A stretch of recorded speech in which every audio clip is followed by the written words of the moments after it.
Okay, so in a previous video, where I was talking about the Setpoint Theory, or the Setpoint, obviously the chart, I explained that I have a theory as to why when people go on big fad diets, moving their set point, again refer to that video, I have a theory as to why they gain more weight at the end, or just after their crash diet phase, fad diet phase.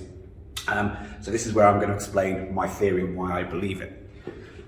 So we've got weight loss down the side, we've got time here, and then we've got your metabolism here.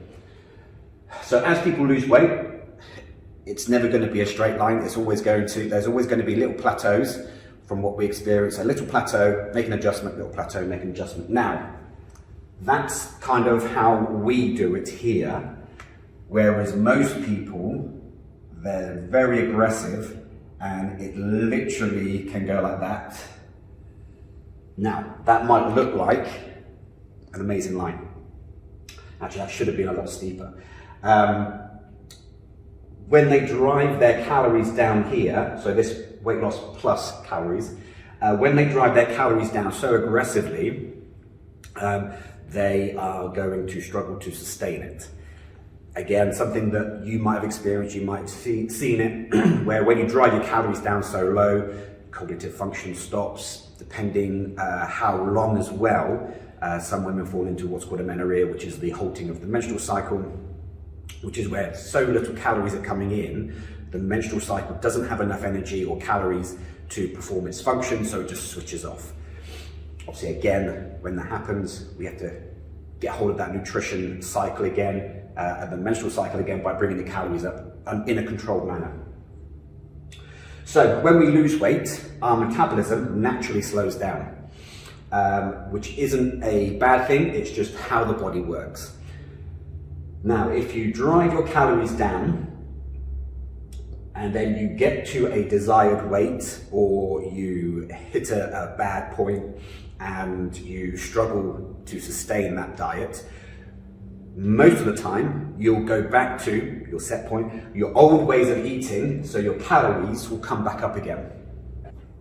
Now, this is where my theory comes in. So if someone, they're used to having their calories up here.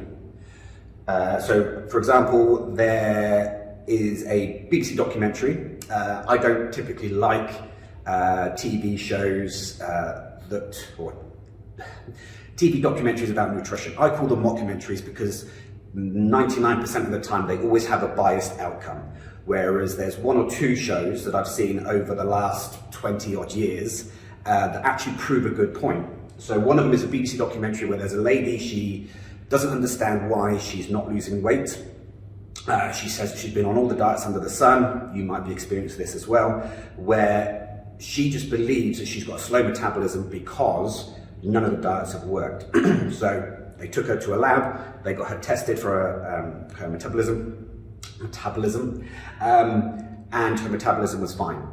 They then got her to record her calories. Again, this might be another video. Record her calories, and then at the end of a week, they'll see where her calories are. So she, at the end of the week, she believed that she was consuming around 1,200 calories on average a day.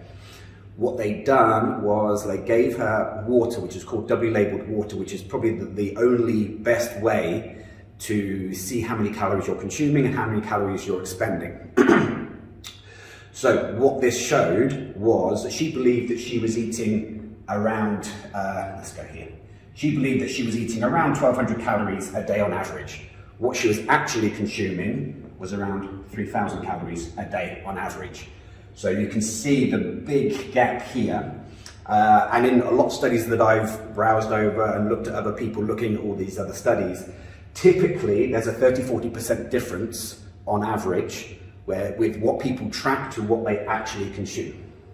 Now, if we had someone up here who is typically eating around 3,000 calories a day, and then they drop their calories down to 1,200 calories a day. 1,200 seems a very strange number that when I'm talking to most women, that's the number they say they've done.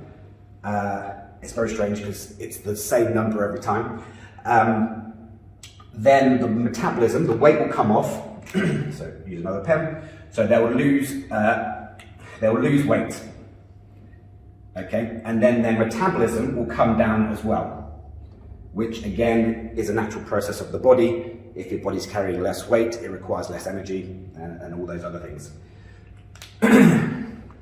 Now, when they hit a bad point, so that bad point could be a bad week for a multitude of reasons, they then come back up to 3,000 calories a day on average.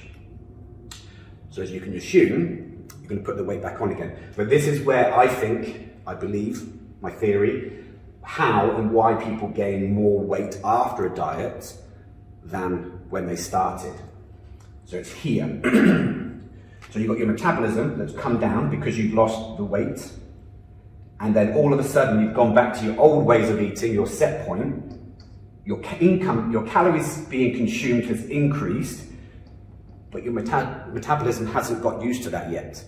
So the gap between your metabolism, the calories you're burning, versus the calories you're consuming, again, I'm just going to use numbers here, so your metabolism will be down here for a little while.